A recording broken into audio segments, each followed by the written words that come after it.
గుర్తుపెట్టుకొని రాసి పెట్టుకొని అందరికంటే ముందు పార్లమెంట్ ఎన్నికల తర్వాత అందరికంటే ముందు ఒక 20-30 మంది ఎమ్మెల్యేలు తీసుకొని ఫస్ట్ మనిషి జంపు కొట్టేటోడు ఎవడయా బీజేపీల కంటే ఇదే రేవంత్ రెడ్డి గారు. మీరు యాద పెట్టుకోండి. ఇప్పటికి నేను 10 సార్లు అన్న ఈ మాట, ఇప్పటికి నేను 10 సార్లు అన్న ఈ మాట. మీకు అనిపిస్తుంది ఆశ్చర్యంగా, ఏ గట్ల పోతాడన్న ఎవడనా, ముఖ్యమంత్రి పోతాడన్న ఎవడనా మీకు అనిపిస్తుంది. చూస్తలేమా మనం? ఎలక్షన్ తర్వాత రేపు జరిగేది పక్కా ఒకటే.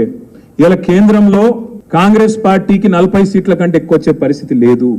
నేనంటలేనిది, మమతా బెనర్జీ అంటుంది. ఇండియా అలయన్స్ లో ఉన్న పార్ట్నర్సే అంటున్నారు, దేశం మొత్తం కలిపి కూడా కాంగ్రెస్ కు 40 సీట్ల కంటే ఎక్కువ వచ్చే పరిస్థితి లేదు. మరి ఎవడాపాలి బీజేపీని? ఎట్లా ఆపాలి? ఎవరు గట్టిగా గొంతిప్పి కొట్లాడాలి కేంద్రంలో అంటే ఇవాళ దమ్మున్న నాయకులు ఎవరు ఉన్నారంటే ప్రాంతీయ నాయకులే ఉన్నారు.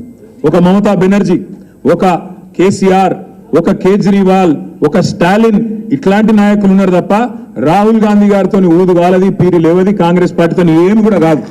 అందుకే నేను అనేది, మీరు కాంగ్రెస్ కు మైనారిటీ సోదరులు పొరపాటున ఒక్క ఓటేసినా అది లాభం అయ్యేది మళ్ళా బీజేపీకి అయితే తప్ప ఇంకోళ్ళకి కానే కాదు.